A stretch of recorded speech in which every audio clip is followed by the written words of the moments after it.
Bonsoir Internet.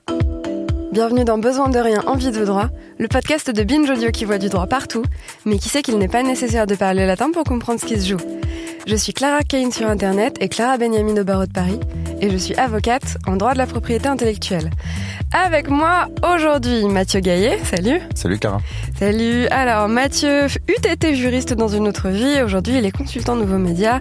Et avec nous également Loïc Fouquet. Hello. Loïc a été avocat dans un cabinet prestigieux à Paris et maintenant il est musicien professionnel. Et ils sont très forts, ils sont vifs, ils sont tellement brillants que ça fait mal aux yeux.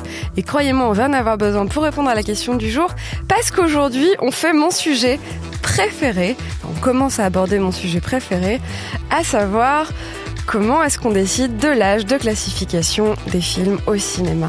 Les fameux visas. Les fameux visas. La toute première question qu'on peut se poser là-dedans, c'est celle de la liberté d'expression. En fait, on peut se dire, attends, est-ce que contrôler les films avant qu'ils sortent, est-ce que leur apposer un visa administratif, un coup de tampon de l'administration pour les autoriser à être diffusés en salle, est-ce que c'est pas une forme de censure ? La loi française, dans la Déclaration des droits de l'homme et du citoyen, définit la liberté d'expression comme suit. La libre communication des pensées et des opinions est un des droits les plus précieux de l'homme. Tout citoyen peut donc parler, écrire, imprimer librement, sauf à répondre de l'abus de cette liberté dans les cas déterminés par la loi.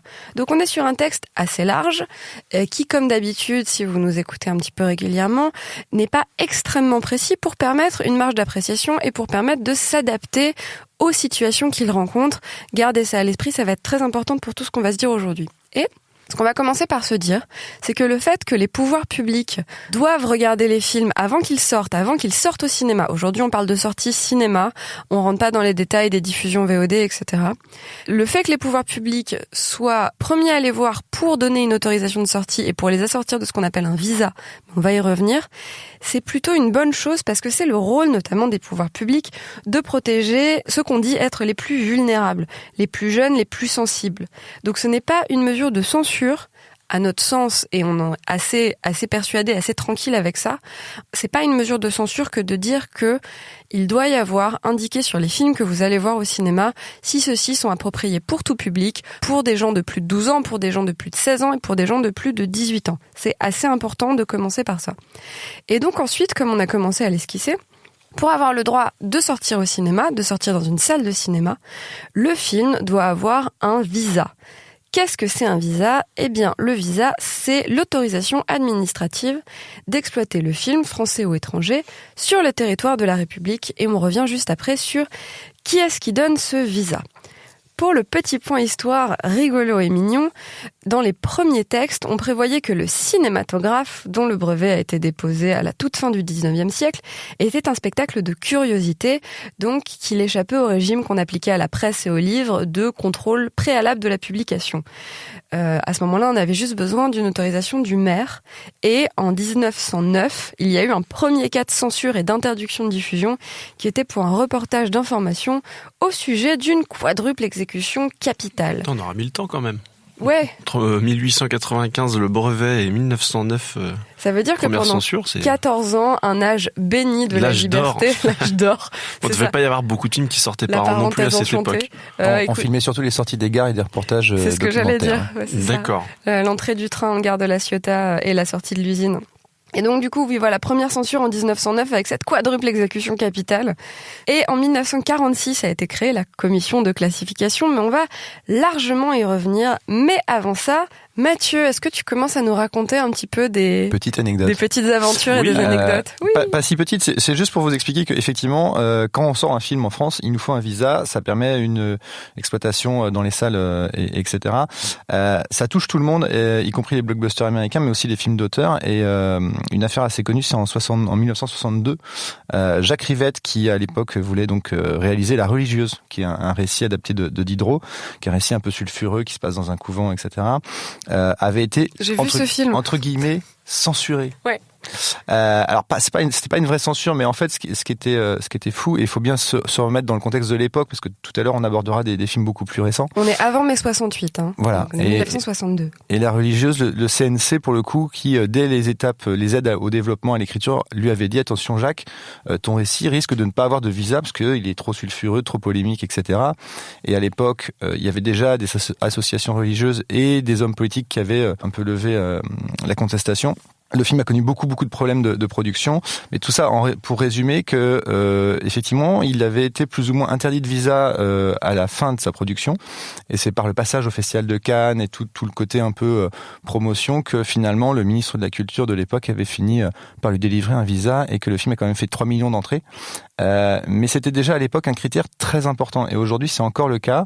C'est que, on en parlera tout à l'heure, à un moins de 16 ans, à moins de 18 ans, ça a un impact sur la sortie, mais je ne spoil pas la suite. No spoiler. Et alors, donc tu nous as rapidement abordé le CNC, et le CNC est donc l'organisme dont une des sous-sections attribue ces fameux visas. Mais tout d'abord, Loïc, qu'est-ce que c'est donc que le CNC ? Alors, le CNC, c'est le Centre national du cinéma et de l'image animée, qui a été créé en 1946.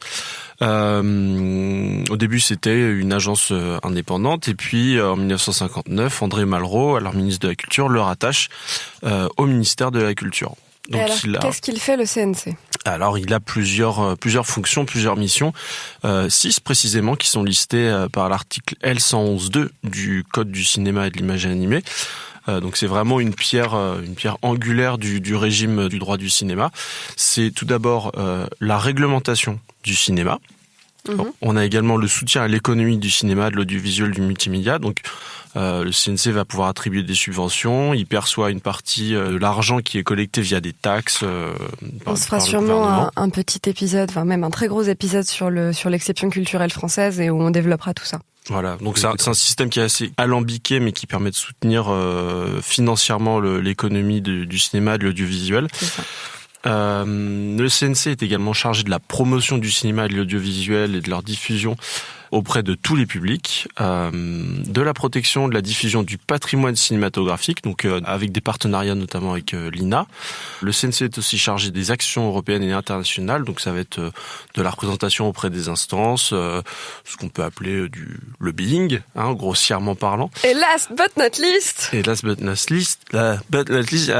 c'est trop tôt pour faire de l'anglais. Ah là là. Par contre, voilà, je sais pas si on aura du latin. En tout cas, l'anglais ce matin, ça va pas passer, je pense. Et enfin, dernière mission, notre fameuse commission de classification qui va se charger des visas. Des visas. Et qui est-ce qui se charge de la commission de classification ? C'est Mathieu. Raconte-nous un peu. C'est quoi et il y a qui dedans ? C'est pour moi, mais c'est pas comme si à l'époque, quand je bossais en production, j'allais déposer des petits dossiers de demande de visa déjà. Bonjour. Pour être très clair, la commission de classification, du coup, c'est comme dans les instances publiques, il y a souvent beaucoup de gens d'origines différentes qui rejoignent ces organismes-là. En l'occurrence, là, l'objectif, c'est quand même de délivrer des visas pour diffuser des films quels qu'ils soient, comédie, drame, etc. Donc, le CNC fait à peu près bien les choses. Pour résumer, tout film français ou étranger, court ou long métrage, documentaire, etc., quel que soit le type, même les bandes annonces doivent, dès qu'elles sont en projection publique, avoir un visa. Oui, alors très important, c'est absolument tout, c'est-à-dire les bandes annonces, les courts-métrages, les affiches. Les affiches ? C'est une question. Non, pas les affiches. Mais par contre, vraiment, ça va de Blanche-Neige jusqu'à Cannibal Holocaust. Voilà, c'est-à-dire que c'est ça. Même et les cours et toute forme de projection publique est assujettie à un visa. Voilà, c'est ça. Je vais dire en préambule tout de suite que on s'est posé la question pour les films Netflix. On passe le côté chronologie des médias. Réécoutez le premier épisode de ce podcast. Le mieux, le meilleur. Mais on peut imaginer qu'un film qui soit produit pour d'autres plateformes que le cinéma, de temps en temps, peut passer sur grand écran. Et il y a quand même des exceptions où le film peut être projeté sans visa. C'est notamment tout ce qui est projection privée, gratuite, etc. Ça explique pourquoi Roma, notamment, était présenté au Festival Lumière. Netflix n'est pas évidemment passé par la case du CNC du visa, auquel cas il se serait confronté à l'industrie entière qui aurait peut-être pousser un petit C'est cri. ça. Et il y a aussi des questions de visa temporaire, notamment Et de pour... visa temporaire. Ça a été le cas pour Okja. Enfin bon, bref. Voilà. Autre il y a épisode. deux, trois trop petites exceptions comme ça. Donc, faut bien se poser la question. À partir du moment où on va en cinéma, on a un visa.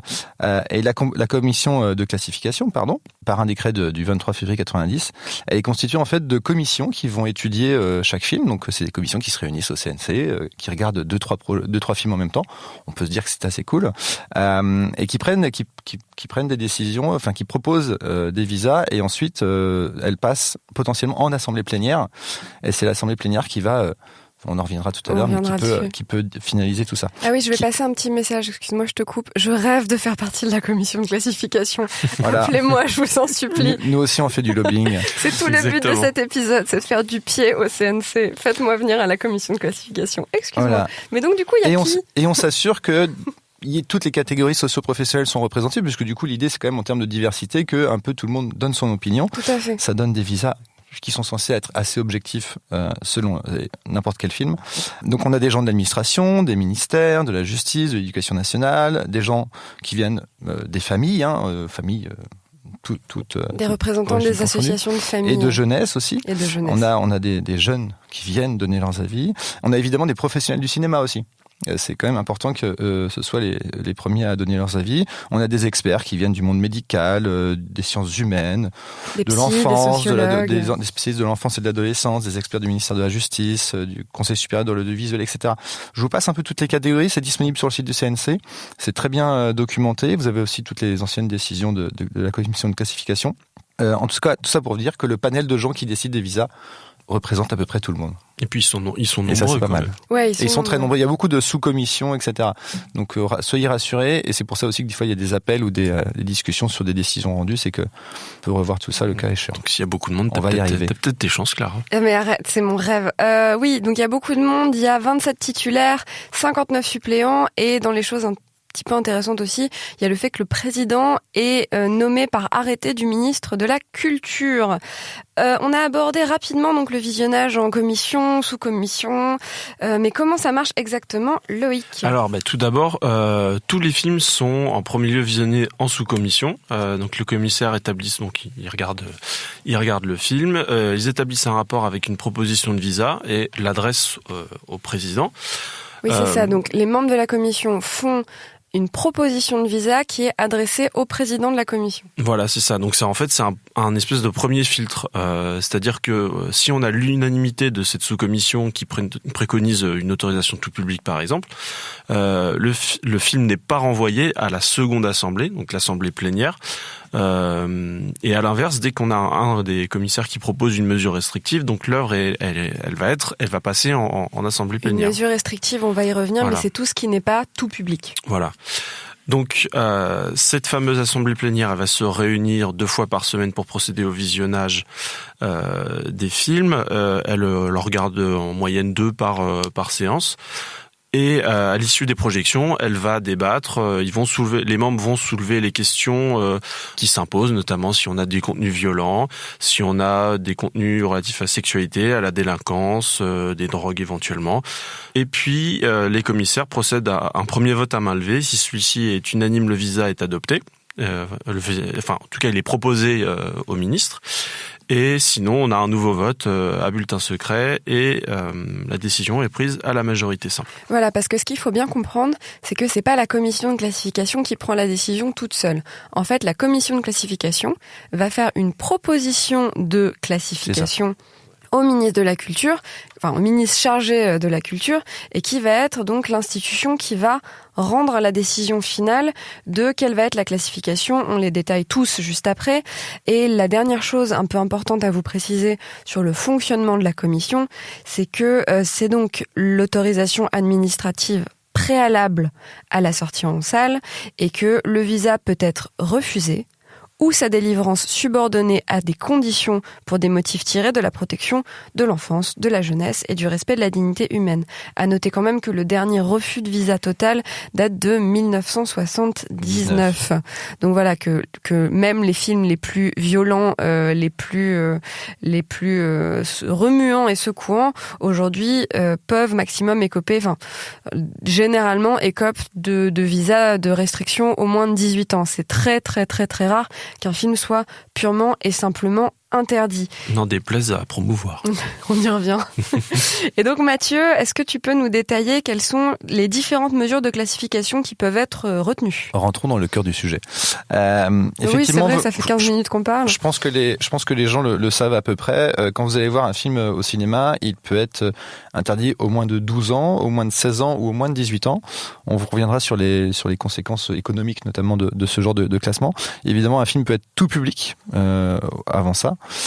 Ou un visa peut comporter l'interdiction de représentation aux mineurs de moins de 18 ans avec inscription de l'œuvre ou du document sur les listes prévues. Et je vous lis un peu le truc à l'article L311-2 du Code du cinéma et de l'image animée. Alors il y a 2-3 visas entre le tout public et le moins de 18. Voilà, moins de 12, moins de 16, moins de 18. Mais vous connaissez tout ça, vous allez au cinéma. Voilà, c'est pour vous dire, pour vous donner un peu toute l'idée. On précise tout de suite, ce sera peut-être une autre émission, mais que pour la télévision, c'est un peu différent. C'est le CSA qui donne ses avis. C'est à peu près les mêmes chiffres en termes d'interdiction, mais un film interdit au moins de 12 ans au cinéma l'est pas forcément à la télévision, parce qu'il y a des histoires d'horaires aussi de diffusion. Il y a des histoires d'horaires de diffusion, oui. Et pour vous dire, j'anticipe un peu sur un truc qu'on pensait plus tard, mais notamment on peut avoir des avertissements par-dessus ces visas, et tout ça doit être affiché proprement au cinéma. Donc si vous avez un doute sur un film, n'hésitez pas à demander. Normalement, c'est affiché aux caisses, c'est affiché sur les affiches, c'est affiché à l'entrée, etc., etc. Donc si c'est pas le cas, c'est qu'il y a un souci. Je pense notamment à l'exemple de Sausage Party. Les gens pensaient aller voir un gentil dessin animé avec leurs enfants. Attention, tous les dessins animés tous les films d'animation ne sont pas faits que pour les enfants. Mais par contre, ça passe pas au début du film. S'il y a un message d'avertissement, il passera pas au début du film. C'est juste, c'est juste avant l'entrée en salle. Aux alentours. Il me semble pas qu'il y ait d'affichage. Il n'y a pas un carton au début des... je sais plus. Il me semble que... À la télévision, si, mais... Ok. Au cinéma, non. Je pense qu'il y a juste la mention du visa sur l'affiche. Oui, pardon. Oui. Au début des films et à la fin des films, il y a marqué visa d'exploitation numéro nanana. Pas de message d'avertissement. Non, mais effectivement, voilà, ça doit être affiché très clairement sur l'affiche. Ça doit être inscrit très clairement sur l'affiche. En général, c'est en bas. C'est un espèce de carré blanc. D'inscription, de surimpression en blanc, et où il y a écrit film interdit au moins de nanana, avec un éventuel avertissement qui sert un peu d'intermédiaire entre les divers paliers. Donc par exemple, vous allez avoir l'interdiction au moins de 12 ans avec avertissement. C'est censé être un petit peu plus corsé que le film moins de 12. Et ça vous précise un peu souvent la raison, avertissement pour telle chose. Pour violence, pour caractère sexuel. Soyez un peu vigilants. C'est le moment de vous parler d'une association qui est très vigilante justement. Yes. L'association Promouvoir. Peut-être qu'il devrait s'appeler Vigilance, justement. C'est un peu dangereux encore ça. L'association Promouvoir, on en entend beaucoup parler parce qu'il n'y a pas que dans le cinéma qu'elle est active, notamment Loïc parlait de posters, mais dans les affiches de publicité, Promouvoir est aussi très active dans tout ça. Et Promouvoir décide souvent que les décisions rendues par la commission de classification sont pas forcément justes au regard de la violence ou du caractère sexuel des films cités. Donc cette bande de joyeux lurons qui vient plutôt des milieux catholiques traditionnels, c'est assez reconnu, consacre depuis 96 en fait une bonne partie de son temps à porter les visas d'exploitation devant le tribunal administratif. Loïc nous en parlera tout à l'heure. Un fait d'armes assez particulier, il y a 2 ans, en 2017, ils avaient quand même fait revoir le visa d'exploitation de 50 nuances plus claires, film très dangereux pour la jeunesse, qui était interdit au moins de 12 ans. Qui a écopé au final d'un visa d'interdiction au moins de 12 ans, sauf qu'évidemment avec les procédures judiciaires, le visa avait été modifié 5 semaines après la sortie en salle du film, et c'est souvent le cas, c'est que les affaires, tout ce qui est contesté par Promouvoir, les affaires se concluent plusieurs années après la sortie du film, ce qui peut gêner d'éventuelles rediffusions ou projections, etc. Mais l'exploitation cinéma, de toute façon, elle est terminée. Je vous donne quelques exemples assez connus de films attaqués par Promouvoir. Plein de films français d'ailleurs. Je suis assez contente de voir que dans la liste des films fripons. Nous sommes un peu osés en France. Il y a plein de films français. Évidemment, le film Baise-moi, on va y revenir tout à l'heure, de Virginie Despentes, puisque c'est un film assez fondamental dans la matière qu'on aborde aujourd'hui.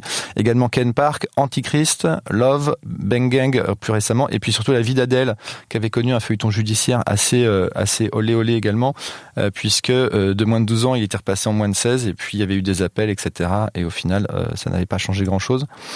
Le visa de moins de 12 ans avait été rétabli. Également, sur le côté violence au cinéma, Saw 3D avait fait scandale puisque le film avait vu son visa annulé 5 ans après sa sortie. Ça montre aussi que des fois, le juge peut avoir un regard différent sur ce film qui passe en salle. Et c'est vrai que Saw 3D était particulièrement un petit peu violent. Ah ouais, alors Mathieu et moi, on est particulièrement fans de films de genre. Et vraiment, excusez-moi pour la formule, ouais, Saw 3D, c'est vraiment la teuf à la viande, quoi. Voilà.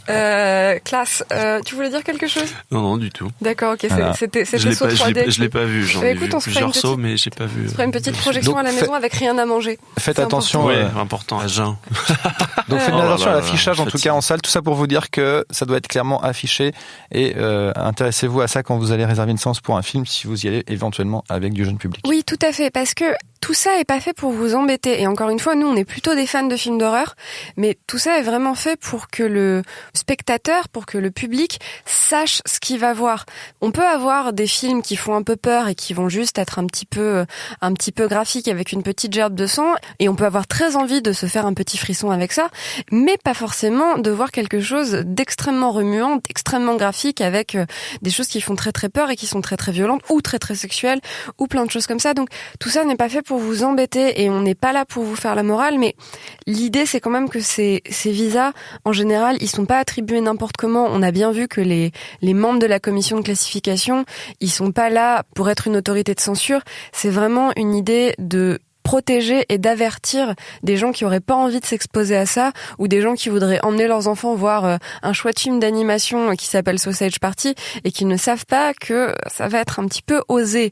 Et d'ailleurs, ils ont une appréciation qui est généralement un peu plus libérale, on va dire, que les juges, qui ont plus tendance à se laisser convaincre par les argumentaires. Et on a vu que la commission de classification était vraiment constituée de gens de la société civile en partie, un peu de l'administration et un peu des professionnels. Donc on peut penser qu'au final, c'est des décisions, encore une fois, assez objectives. Oui, c'est ça. C'est pas une bande d'odieux censeurs qui sont là pour faire interdire les films. Vraiment, c'est pas l'idée. Donc quand vous avez un moins de 16 sur un film, en général, c'est assez justifié. Et ça dépend aussi du contexte de l'époque. Je vous parlais de la religieuse tout à l'heure. C'est pareil, Godard avait vu un de ses films carrément censuré, mais il traitait de la guerre d'Algérie au début des années 60. Il y avait ça serait très contestable, évidemment, mais on pourrait essayer d'imaginer quel type de film aujourd'hui serait interdit. Évidemment, aujourd'hui, on essaie un peu plus de laisser un peu le champ libre de l'exploitation, même pour des œuvres un peu dures pour le public. C'est ça. Et donc, juste pour finir un petit peu là-dessus, et après on passe à comment se détermine la catégorie d'âge. Le dernier décret qui a été rendu à ce sujet-là il y a pas très longtemps, il date de février 2017. Et en fait, il dit que désormais, les conditions dans lesquelles peuvent s'appliquer les interdictions, donc là c'est aux mineurs, l'idée c'est prendre en compte de nouveaux éléments d'appréciation, en l'occurrence le parti pris esthétique, le procédé narratif du film, qui permet de vraiment de juger le film. Donc il n'y a pas des critères objectifs comme un peu peut y avoir aux États-Unis. L'idée c'est pas de dire s'il y a un téton c'est moins de 16, s'il y a 2 tétons c'est moins de 18, s'il y a une gerbe de sang c'est moins de 12, s'il y a 3 fois fuck on passe en rated R ou des choses comme ça. Tout ça, toute l'appréciation est basée sur des critères un peu souples qui permet justement de l'adapter à son époque, à son public et à la réalité de ce qu'on voit, n'est-ce pas Loïc ? Absolument. En fait, le cadre général dans lequel la classification va s'effectuer ne renvoie pas, concernant le contrôle, à une méthodologie, à une grille d'évaluation fixe qui permettrait d'évaluer directement la tranche d'âge pour laquelle une œuvre est appropriée. Donc on n'a pas une espèce de petite grille avec des croix à cocher. Est-ce qu'on a tel élément choquant ? Est-ce qu'on voit un téton ? Est-ce qu'on voit de la drogue ? Est-ce qu'on voit une cigarette ? Non, on n'a pas tout ça. On n'a pas de critères précis, à l'exception de certaines interdictions.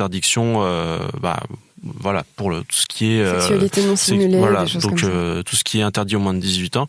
Donc finalement, on laisse part à la subjectivité des membres. Voilà, et le but c'est de faire une balance entre la nécessaire protection du public et la liberté de création et la liberté des cinéastes.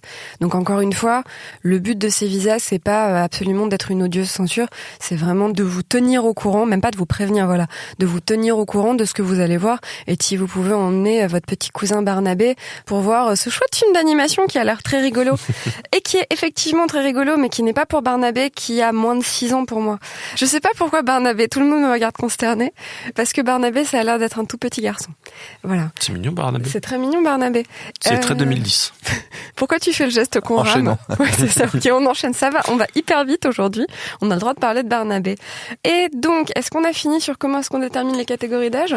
Écoute, on peut peut-être conclure en disant qu'effectivement, comme le disait Mathieu, c'est une question de contexte et donc on replace les scènes, les événements dans la logique de la narration, du parti pris artistique et puis du contexte sociétal, des questions sensibles à un moment donné. Et tout ça va permettre à la commission de proposer un visa et éventuellement de mettre en place des mesures restrictives. Et alors? Des visas restrictifs. Des visas restrictifs. Et l'idée, c'est de dire à ce stade que ces visas restrictifs ont des conséquences, et notamment quand il s'agit de visas très restrictifs. Soyons réalistes. Là, on parle pas exclusivement de droit, parce que bon, effectivement, si votre film il est classé X, on va y revenir après sur la distinction entre, on l'a déjà un peu abordé, mais la distinction entre le moins de 18 et le classé X. Si votre film est classé X, bon, ok, il a une TVA différente, il peut pas être diffusé dans les cinémas normaux, il doit être diffusé dans les salles spécialisées, bon. Mais l'idée, c'est qu'un film moins de 16, voire moins de 18, et donc moins de 18 sans la classification X, c'est un peu différent, j'y reviens juste après. Ce film-là, il va quand même avoir du mal à trouver son public, il va avoir du mal à se frayer jusqu'à vos petits yeux. Et il va faire peur aux exploitants. Et il va faire peur aux exploitants, c'est-à-dire que, alors les exploitants, donc c'est les salles de cinéma, pour faire très simple. Il y a effectivement plusieurs groupes d'exploitants. Alors je voudrais pas dire de bêtises, mais bon, donc plusieurs groupes d'exploitants. Les exploitants, c'est par exemple Pathé Gaumont, ou UGC, ou MK2, ou CGR, et il y a plusieurs groupes qui décident qu'ils ne veulent pas projeter de films moins de 16 ou moins de 18, alors moins de 18 c'est encore pire, ou alors qu'ils vont les projeter que dans certaines salles parce que ça pourrait causer des troubles. On se rappelle de la large couverture médiatique des quelques incidents sur les films. Sur des films qui n'ont pas forcément des visas très élevés. Il y avait plutôt des moins Déjà, de 12. Un film de genre, par exemple, peut exciter certains publics qui va renverser la salle. Et au-delà de ça, un film moins de 18 ans ou classé X, évidemment, une salle de cinéma qui aujourd'hui est plutôt tournée vers le grand public, à part certaines salles indépendantes, à certains horaires très tardifs, ne voit pas ni l'intérêt ni l'importance de projeter ce type de film. Donc un film classé moins de 18, classé X, d'emblée, pour résumer un peu ton futur propos, se voit quasiment interdire de circulation. Le classé X, en plus, il n'a pas le droit de sortir dans les salles traditionnelles. Mais donc voilà, l'idée, c'est que le visa moins de 16 et moins de 18, contre lesquels se battent avec acharnement les producteurs et les distributeurs, on a eu plein d'exemples en France au début des années 2010 ou fin des années 2000. C'est vraiment un peu condamner la viabilité financière du film. Et nous avons une affaire très connue qui s'est donc produite en l'an 2000 avec la sortie du film iconique Baise-moi, qui a été réalisé, alors adapté d'un ouvrage de Virginie Despentes, qu'on embrasse puisque nous sommes actuellement en train d'enregistrer pour la première fois dans le studio Virginie Despentes de Binge Audio. On l'aime beaucoup si jamais elle nous écoute. Donc son film Baise-moi, qu'elle a co-réalisé avec Coralie Trinity, qui est adapté de l'ouvrage du même nom, au début avait reçu une interdiction moins de 16. Cette interdiction moins de 16 a été, par le biais d'une procédure devant le juge administratif, a été annulée et il a reçu une classification X, puisque à ce moment-là, en 2000, le texte de loi qui s'appliquait datait de 1990 et il ne prévoyait pas de classification moins de 18, interdiction aux moins de 18 ans, non assortie de ce petit X ou de ce grand X. C'est vous qui voyez. Donc le moins de 18, c'était automatiquement X. Moins de 18, c'était forcément classé X jusqu'en 2000. Et donc, à l'occasion de la sortie de Baise-moi, où certes, alors c'est très violent, c'est très explicite, c'est un grand film qu'on vous conseille, que je vous conseille, je vais prendre ça sur moi. C'est pas pour Barnabé, quoi. C'est pas pour Barnabé du tout. Petit Barnabé. Petit Barnabé. Non, c'est vraiment hyper pas pour Barnabé. Donc, l'idée, voilà, encore une fois, le visa, il est là pour vous protéger. Mais à cette époque-là, en l'an 2000, il n'y avait pas d'intermédiaire entre le moins de 16, qui semblait pas tout à fait approprié, je sais pas ce que j'en pense, mais bon, et le classé X. Et donc c'est à l'occasion du film Baise-moi que la loi a été changée et qu'on a réintroduit un visa moins de 18, interdiction moins de 18 ans, non classé X, et qui s'applique aux œuvres, attention, plus belle formule du monde, objectivement pornographiques mais subjectivement artistiques. Magnifique. J'adore, je vais me faire tatouer ça quelque part. Non. Quelque part, ouais. Non. Ça, c'est moins de 18. C'est une émission classée moins de 16 ans. Maman, je te jure, c'est pas vrai. Mais c'est une très très jolie phrase, comme quoi les juges ou les législateurs peuvent parfois faire preuve d'un lyrisme insoupçonné. Et dans les autres exemples de la France, parce qu'effectivement la France a une petite prédisposition, une petite passion pour les films qui gratouillent un peu. Des réalisateurs comme Gaspard Noé ou comme Pascal Laugier sont régulièrement mis à mal devant la commission de classification et doivent un peu se battre pour réussir à avoir des visas pas trop restrictifs sur leurs films. Et l'idée, c'est donc que le fait qu'on ait rétabli le moins de 18 permet à toute une partie de la production de cinéma qui est effectivement passablement explicite, de pouvoir quand même être diffusé dans des vraies salles et de ne pas écoper directement de cette classification X. C'est assez heureux. Loïc, est-ce que pour finir, tu nous expliquerais pas un peu comment est-ce qu'on fait pour contester un visa quand il nous semble pas tout à fait approprié? Absolument. Bon, on a déjà parlé de promouvoir nos joyeux amis qui ont fait de leur cheval de bataille d'obtenir l'annulation de visa lorsqu'ils jugent un film trop inconvenant. Mais on peut se poser la question de sur quelle base juridique ils opèrent et selon quelle procédure. Donc, on l'a dit, les visas sont délivrés par le ministère de la Culture et de la Communication sur avis de la commission de classification. Donc c'est un acte administratif unilatéral, il n'implique pas d'autres parties, c'est pas un contrat, et c'est donc de la compétence du juge administratif. Pour rappeler, en France, on a deux ordres juridictionnels. On a l'ordre civil pour tout ce qui est problématique d'ordre de droit privé, qui implique les individus entre eux et les professionnels, donc les personnes privées, et on a l'ordre administratif pour tout ce qui est du contentieux avec l'administration et les personnes publiques. Entre l'administration ou entre les gens et l'administration? Oui, bien sûr, avec les individus et l'administration. Le petit reste de droit administratif. Voilà, donc là on est sur la compétence du juge administratif. Donc une association comme Promouvoir, pour qu'elle puisse agir, il faut qu'elle ait un intérêt à agir. Et une association, pour qu'elle ait intérêt à agir, il faut qu'elle agisse conformément à son objet social et donc la défense de l'intérêt général. Donc si vous regardez les statuts de Promouvoir, vous allez voir marqué dedans protection de la jeunesse vis-à-vis des œuvres cinématographiques. C'est ça, techniquement, Promouvoir n'aurait pas sa place, par exemple, dans un procès pour, je vais dire absolument n'importe quoi, pour des maltraitances aux animaux. Voilà, a priori c'est pas dans leur objet social. Peut-être dans des films. Peut-être dans des films. Mais effectivement, pour qu'une association, vous entendez souvent dans la presse qu'une association participe à un procès, il faut que ça corresponde à ce qu'elle se propose de faire dans la société. Voilà, Promouvoir, c'est pas 30 millions d'amis, donc chacun défend les intérêts qu'il choisit de défendre. Donc l'action en question, c'est tout simplement un recours pour excès de pouvoir. C'est le juge administratif qui va être saisi pour vérifier de la légalité de la décision. Donc généralement, il va vérifier la légalité externe, donc tout ce qui est vice de forme, problème de compétence, délai, la légalité aussi interne de l'acte. Donc là, est-ce qu'il y a une violation de la loi? Est-ce qu'on a un détournement de pouvoir? Est-ce que la motivation de la décision est justifiée? Et en fait, c'est exactement la même procédure que lorsque un particulier, un individu vient contester la décision d'un maire qui demanderait par exemple une fermeture temporaire, à la différence près que donc jusqu'en 2017, on avait effectivement la procédure habituelle où on passait d'abord par le tribunal administratif, ensuite on avait la possibilité d'aller en appel devant la cour administrative d'appel et enfin de contester une dernière fois la décision devant le Conseil d'État.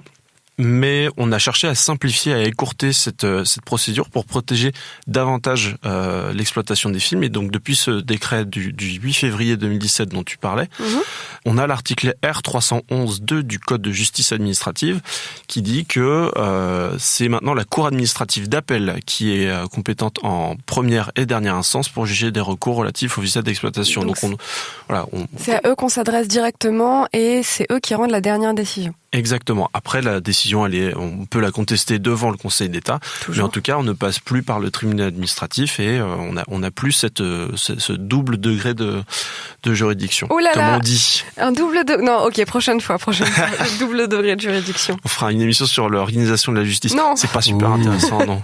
Tu sais quoi, ça peut être un super défi de se dire on fait un épisode hyper cool sur l'organisation de la justice. Ce sera tout public. Tout public. Il sera rated tout public, absolument. Donc voilà, avant on avait ce double degré de juridiction, effectivement des contentieux qui prenaient beaucoup de temps, même quand ils étaient suivis une procédure d'urgence comme le référé, ça prenait beaucoup de temps. Maintenant on essaie d'aller un peu plus vite, d'être plus pragmatique et donc un des exemples récents c'est effectivement la procédure de 50 nuances plus claires qui a appliqué 5 semaines. Ouais. Voilà, qui a appliqué au lieu de 5 ans. Voilà, qui a appliqué ce texte et cette procédure. Ce texte. Eh bien, écoutez, je crois qu'on a à peu près fait le tour pour cette première fois pour aborder ce sujet qui me passionne, qui est peut-être mon sujet préféré dans tout le droit. Moi, j'ai beaucoup appris. Merci beaucoup. Moi aussi.